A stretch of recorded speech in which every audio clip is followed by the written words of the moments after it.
بسم الله الرحمن الرحيم لا حول ولا قوة إلا بالله العلي العظيم الحمد لله رب العالمين وصلى الله على سيدنا ونبينا أبي القاسم المصطفى محمد وآله الطيبين الطاهرين لا سيما بقية الله في الأراضين جل الله تعالى فرجه الشريف اللهم أخرجني من ظلمات الوهم وأكرمني بنور الفهم اللهم افتح علينا أبواب رحمتك وانشر علينا خزائن علومك برحمتك يا أرحم الراحمين.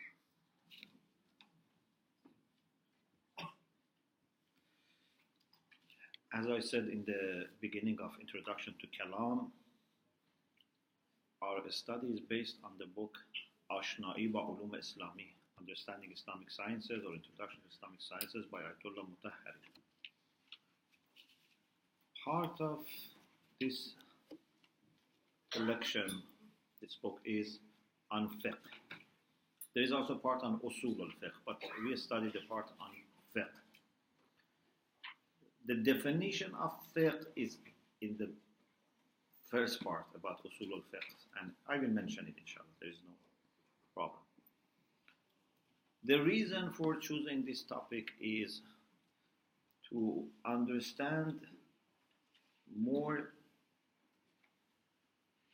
the development of the science of fiqh and how over centuries, without any interval, our scholars worked in this field and developed it. And alhamdulillah, now we have very advanced fiqh. And I don't think this would be exaggeration to say that the Shia have the most sophisticated fiqh among any school in Islam or even outside Islam, because if you go outside Islam, it's even more clear that they don't have this much attention to fiqh. Ayatollah Mutahhari says this is the most historical science inside Islamic culture, because there are sciences that existed before, but something which developed by Muslims in the Islamic culture, fiqh is one of the oldest ones. From the beginning of Islam, fiqh has existed, because as soon as Islam started, it introduced little by little different rulings. People were taught first about some basics, what to do, what not to do. Little by little ahkam came. Of course, they didn't come all of them at the same time. Little by little they were introduced. Some of them were introduced in Medina. But from the beginning there were some practical elements. For example, at least that they must not do murder, they must not abort, make abortion, they must not steal, things like this. Little by little other things were introduced. So it's one of the oldest Islamic sciences. It's one of the most inclusive ones, because as you know, there is nothing in our practice unless fiqh has some ruling about it. Anything that we do, anything that we say has a ruling in fiqh. Every voluntary action has a ruling in fiqh. Eating, drinking, walking, business, anything, relations, all have a ruling in fiqh.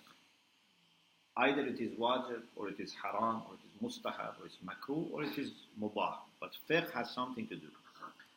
Therefore, inshallah, when we will talk about different sections of fiqh, you see we have some 50 books, some 50 sections in fiqh, covering every area of life. Another thing about fiqh is that Fiqh has been continuously studied in all these 14 centuries. Alhamdulillah, we have no gap.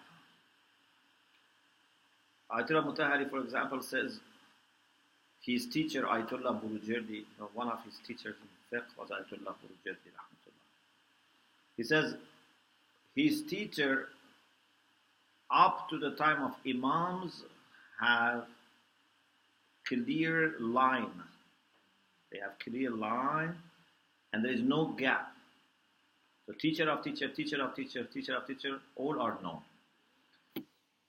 We have this beautiful point in Islamic education that your knowledge should have clear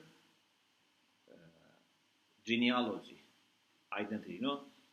If you ask a person, who is your father, who is your mother, he should be able to know, because his identity is related on knowing father and mother. The same is about knowledge.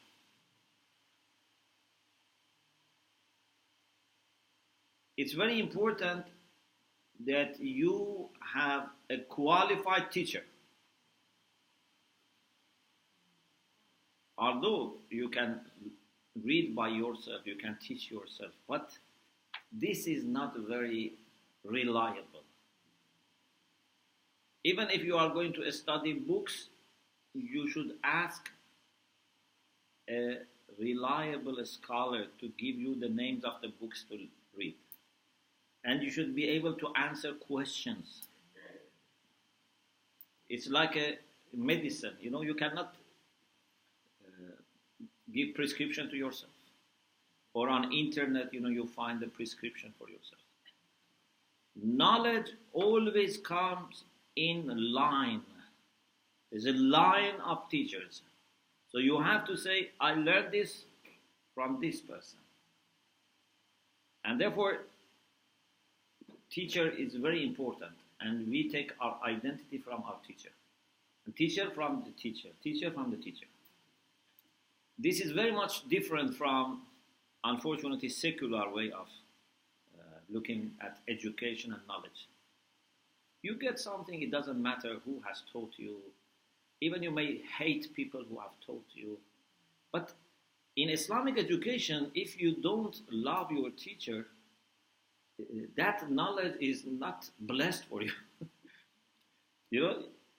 It's like, for example, if you hate your parents, you would not be a blessed child if you hate your parents. There must be respect, there must be love, and therefore you don't learn from every person. You learn from people that you can have this relation of trust and love, and you feel that they represent the tradition. Okay, this is very important for us. So Ayatollah Mutahhari says, Alhamdulillah, we have this in Islamic tradition, and especially in fiqh, we have this clear line. Generation by generation, ulama have learned and passed on to the next generation. So, let us now start with understanding fiqh. Fiqh literally in Arabic means deep understanding. In Arabic we have different terms. We have ilm, we have ma'rifah, we have khibra, we have fahm, we have shu'ur, we have diraya. There are different terms for knowledge and understanding. And each of them are different. They are not 100% the same. When you use fiqh in Arabic, for example, يفقهون إن من شيء إلا يسبح بحمده ولكن لا تفقهون تسبيحهم. Okay? لا تفقهون تسبيحهم. There is nothing unless glorifies God and praises God, but you don't do fiqh after tasbih. What does it mean? It means you don't fully understand. Maybe you know that they do tasbih, but you don't fully understand. You don't deeply understand. Fiqh means deep understanding. Okay? If you don't understand something deeply, you may have information about it. You may be aware about it. But in Arabic, we don't say you have fiqh about it. So fiqh means deep understanding. In Quran and Hadith, we many times have the concept of tafaqquh. At-tafaqquh fi-d-din. For example, the famous Ayatul Nafr in Surah Tawbah, verse 122. It's a famous ayah, it's known as Ayatul Nafr. Allah subhanahu wa ta'ala says, ما كان المؤمنون لينفروا كافة فلولا نفر من كل فرقة منهم طائفة ليتفقهوا في الدين وَلِيُنْذِرُوا قَوْمَهُمْ إِذَا رَجَعُوا إِلَيْهِمْ لَعَلَّهُمْ يَحْذَرُونَ. It's not possible for all believers to travel to learn. They are not all able to travel. They have responsibilities, and we need people to look after our community. But why from every group some people didn't travel, from every community? لولا نفر من كل فرقة منهم طائفة. Why some people from every group didn't travel? ليتفقهوا, so that they can have deep understanding. Initially it was about people who were outside Medina. They were Muslims in different places, and they were supposed to go to Medina to learn from Rasulullah, the Quran, Islam. And you know, one of the very important obligations was to understand Islam for themselves, because they were new, and also to pass it on to people who needed to know. So Allah says, why some people, like representatives, don't go to learn deeply, and then when they return to their own people, they can warn them, they can inform them, so that maybe they also would listen and benefit. So this ayah shows that tafaqquh is necessary. Tafaqquh means to try to understand deeply, to try to go beyond the surface. It's not enough that you know few terms, you know few ideas. Deep understanding of faith is important. You know, sometimes if you don't have deep understanding, you can be confused. You can be confusing other people. Deep understanding means that you are able to put everything into a system and know how to build upon the foundations. This is very important. So this is the literal meaning, means deep understanding. And then at-tafaqquh fi d-din means deep understanding in religion. Little by little, they kept using and making use of this term in this sense, to the extent that everyone who heard fiqh, tafaqquh, they realized it's a matter of deep understanding in Islam, not about other subjects. Although literally it can be about any subject, but it became more exclusive to deep understanding of Islam. Rasulullah sallallahu alaihi wasallam, just as an example, Ayatollah Mutahhari mentioned this hadith, has a very famous hadith. Whoever from my ummah memorizes 40 hadiths, man hafidha ala ummati 40 haditha, whoever memorizes 40 hadiths. In some version says those things that they benefit from in their life. بَعَثَهُ اللَّهُ يَوْمَ الْقِيَامَةِ فَقِيهًا عَالِمًا. Allah subhanahu wa ta'ala on the day of judgment would resurrect him or her as a faqih, as an alim. What does faqih here mean? It means a person who is really knowledgeable about faith. So if you manage to remember by heart and practice 40 hadiths about 40 areas of life, okay,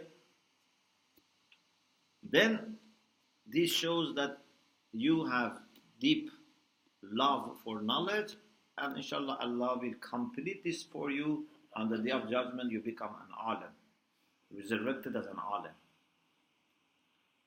This is why many ulama, Sunni, Shia have compiled 40 hadiths, because of this famous hadith that every Muslim has got in their sources. So faqih here means someone who has deep understanding of Islam. But as I said, this was not the literal meaning. Literal meaning was deep understanding of any subject. Little by little, it became deep understanding of Islam. Then it went one step further and became deep understanding of practical rulings of Islam. Fiqhul ahkam. So today, when we say fiqh, what comes to our mind? Knowledge about practical rulings. 10 centuries ago also was this. But if you go early Islam or pre-Islam, they didn't have this understanding of fiqh. For them, the understanding of fiqh was deep understanding. Then became deep understanding of Islam. Then became more focused on deep understanding of practical rulings. Even in the generation of tabi'un, you know, the first generation are called ashab.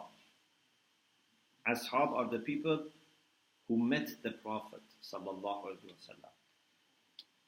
Of course, according to the Shia, they must have spent good time with Rasulullah. We don't accept someone who met Rasulullah once to be Sahabi. But we can say the first generation of Muslims. After Ashab, we have Tabi'un. Tabi'un are the people who didn't meet Rasulullah, but they meet Ashab. This is the second generation of Muslims. So among Tabi'un, we already have, so just in the second generation, we have people who were known as fuqaha, as faqih. Means people who were expert in hadith, but in particular fiqh side, sharia side, legal side, practical side. The year 94 after Hijrah is known in history as Sanatul Fuqaha, the year of the Fuqaha, jurists. Because in this year, Imam Zainul Abidin passed away. But also, in this year, some of the famous fuqaha of Islam from other schools of Islam also passed away. There were 7 faqih who were very famous, fuqaha as-sab'ah in the Sunni world, and some of them died in this year. Plus, some of the fuqaha of Medina died. For example, Sa'id ibn Musayyib, one of the fuqaha as-sab'ah, died in this year. Sa'id ibn Jubair died in this year. So some fuqaha of Medina, some fuqaha of the whole Muslim ummah, they died in the same year. So they called it the year of fuqaha, means the year of loss of fuqaha.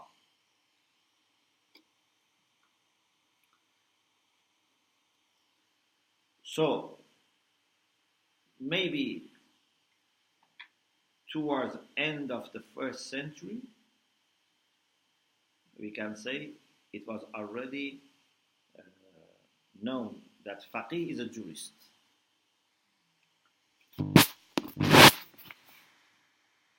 What is now the technical definition of fiqh and faqih? It is not here, it's in the section on usul al-fiqh. I bring it here because we didn't start the first part on usul al-fiqh. If we get a chance, we can study that part. The technical definition of fiqh. Al-fiqhu huwa al-ilm. I say it in Arabic just in case if someone is interested, but I translate it. Al-fiqhu huwa al-ilm bil-ahkam al-shar'iyyah an adillatiha tafsiliyah. What is fiqh? Fiqh is the knowledge, the discipline, which is responsible for understanding practical laws of Islam from their detailed sources, references. If I know ahkam, I'm not necessarily faqih, because maybe I read it from Risalah. I ask a mujtahid. Fiqh is to be able to go back to the sources and draw Islamic rulings. This is fiqh. And faqih is the one who is expert in this science. Faqih is the one that any practical issue, new or old,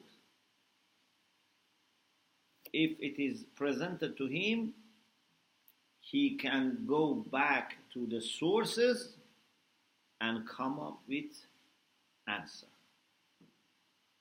Okay? Why then it is called fiqh? Now you can realize the connection, the similarity between literal meaning and technical meaning. Because this needs deep knowledge.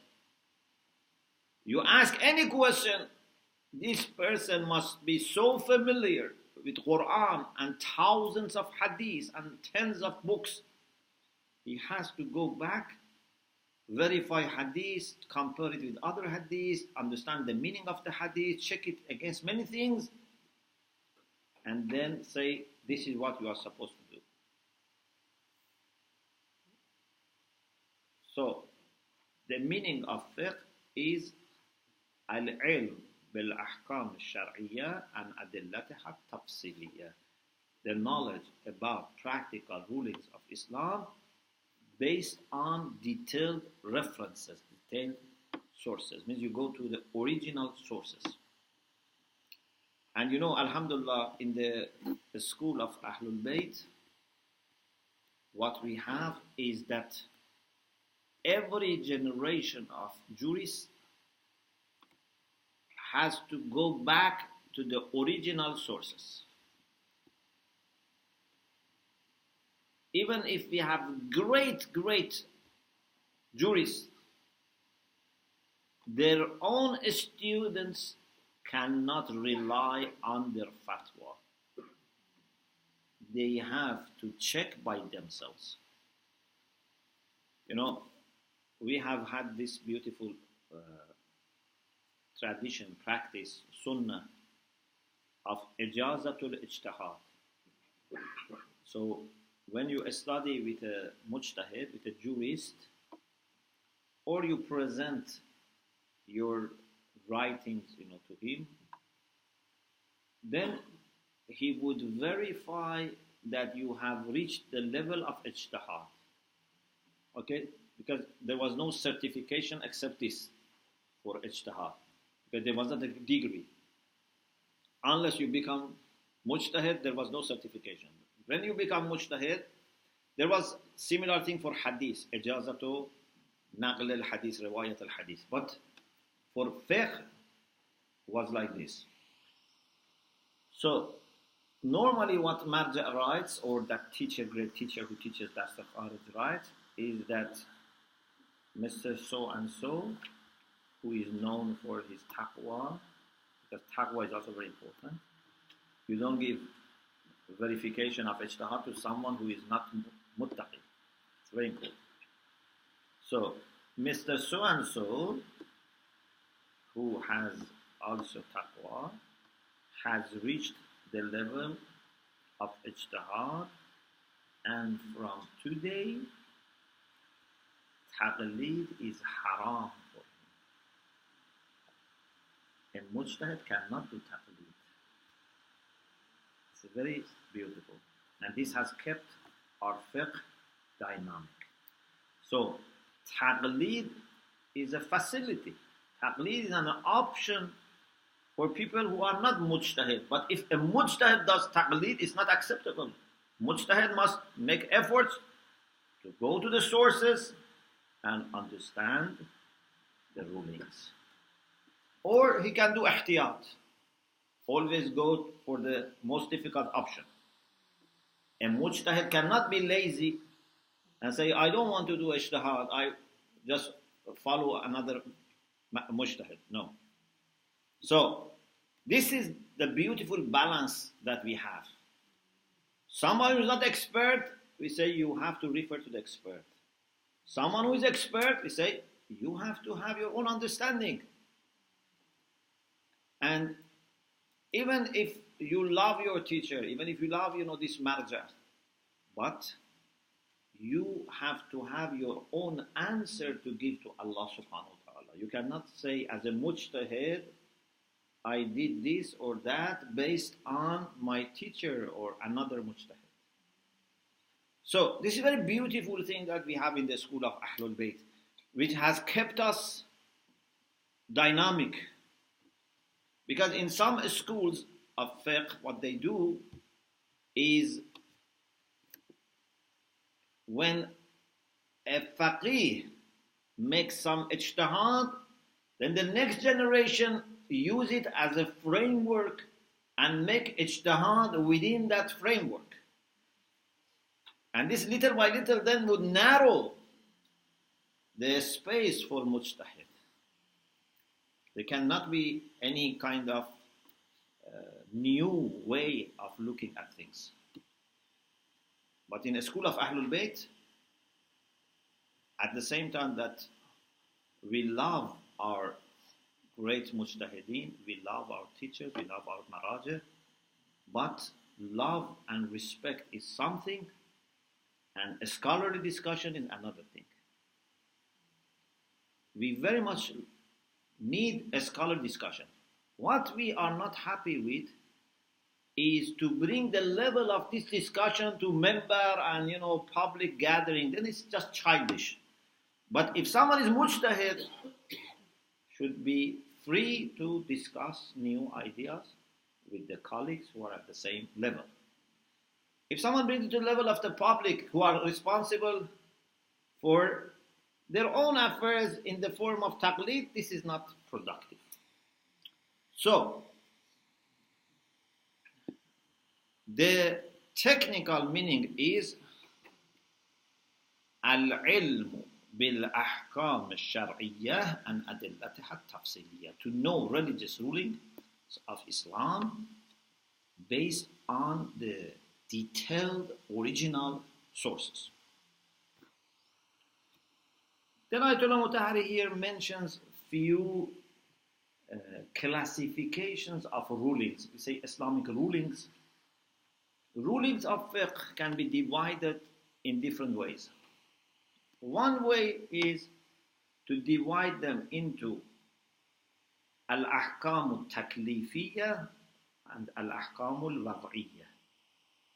Hukm taklifi, hukm wad'i. The plural is al-ahkam al-taklifiyya, al-ahkam al-wad'iyya. Sometimes the ruling is a matter of explaining what you are to do or not to do. It's directly about action of mukallaf, action of the person who is responsible. Ahkam taklifi are 5. Yeah? Either it is wujub, obligation, or it is istihbab, means it's recommended, or it's mubah, means neutral, or makruh, means disliked, or haram, which is prohibited. Any action which is voluntary is falling under this 5. This is why whenever you want to do something, you must know, is this wajib or is it haram? Is it mustahab? Is it makruh? You must know. All maraja, they say, learning the rulings that are applicable to you is wajib, is necessary. Ahkam mubtala bih. Any ruling which is applicable to you, you must learn. It can be general ruling, or maybe, for example, you are doing certain type of business. You must learn the rulings in that business. Otherwise, maybe sometimes it never occurred to you that this can be haram, and you do it unknowingly. Or maybe something is wajib and you miss it unknowingly. So you must learn. So, hukm taklifi, it's a ruling which is directly about action. And it is one of the 5. Wujub, istihbab, ibaha, karaha, and hurma. It's obligatory, compulsory, or it is just recommended, or it is neutral, or it is disliked, or it is prohibited. Hukmul wada'i, some people may translate it as situational ruling, is the ruling which is not directly about our action. It's the ruling which is about a situation, but it would imply certain actions. For example, tahara and najasa are not hukm taklifi.